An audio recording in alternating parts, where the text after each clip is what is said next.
Mercedes look in great shape. They look quicker and better organised even than they were last year. And if they can get rid of the reliability problems that plague their season, they really will be very difficult to beat. Lewis Hamilton is clear favourite to win what would be his third title and equal the record of his idol Ayrton Senna. But the 19 drivers out there trying to beat Lewis might take some comfort from the fact that in 2011, when he had turmoil in his personal life, he struggled. He had probably his worst season ever in Formula One. And again, his personal life is not settled. He's broken up with his girlfriend again, although he's more mature and a stronger man now. Nico Rosberg will work very hard once again and do everything he can in order to beat Lewis Hamilton.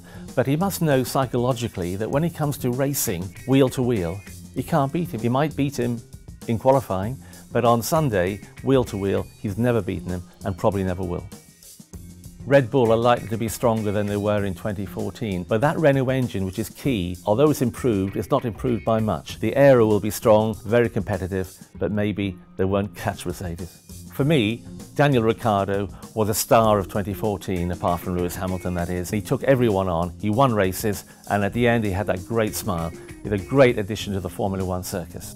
Daniel Kvyat should be encouraged by his performances in testing. He really is quick. People say he's a real deal. He impressed last season with Toro Rosso. And remember, they have this academy at Red Bull, so it's a smooth transition. And he can only hope to do as well as Daniel Ricciardo did last year.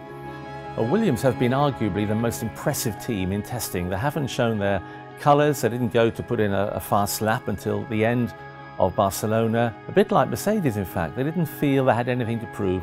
They finished last season as the strongest challenger to Mercedes, and I think they might be the strongest challenger this season. Felipe Massa, remember, had that bad accident a few years ago, and we thought he would never be the same driver that he was. But last season, particularly at the end of last season, he came through and he looked a revitalised driver. Valtteri Bottas is arguably the most impressive young driver in Formula One.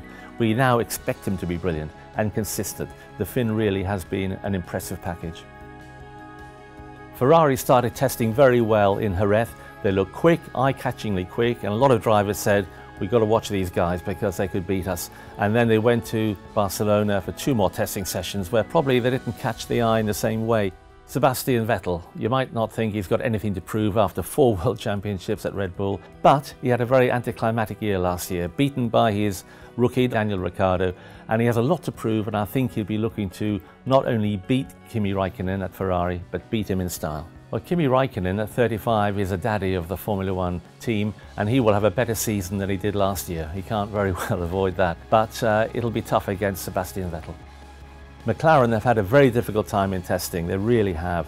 No one expected it to be easy for them, but it's been a lot worse than that. Remember, they've got a new engine in Honda. Last season, they had the best engine, or the joint best engine in Mercedes. They came 5th. Thank goodness they've kept Jenson Button because he's got the experience to help them overcome these problems. But Fernando Alonso, a great signing, but what about that crash? No one knows the total truth. McLaren do. Maybe Fernando doesn't even know, but that will come out in time. But it's very worrying, difficult time for McLaren.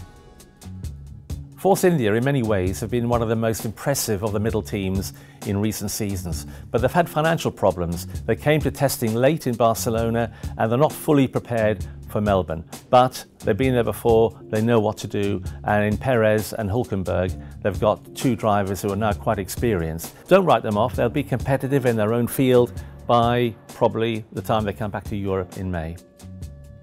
Well, everyone will be watching Toro Rosso mainly because of Max Verstappen. At 17, the youngest driver on the grid, the youngest driver we've seen in Formula One. A lot of people feel he's too young, but judging by Barcelona, he's not. The most impressive thing I thought about Barcelona is not that he was quick, but he was, lap after lap, very consistent. Lotus are expecting great things, having moved to Mercedes for their power unit for 2015, but they might have funding difficulties. It'll be an interesting season for them. Sauber have been blighted by financial worries, but they had a good testing session in Barcelona and in Jerez, and they look very much up for it. They have an all-new driver lineup, and they'll do their bit. In many ways, the return of MANOR Marussia is the best story in Formula One. Remember, they went into administration in October, they missed the last 3 races, and now they're back. They've only got 1 driver in Will Stevens, but another one will be named shortly. But they have to get in that 107%, remember, in qualifying to actually get to the race, so that'll be their first hurdle.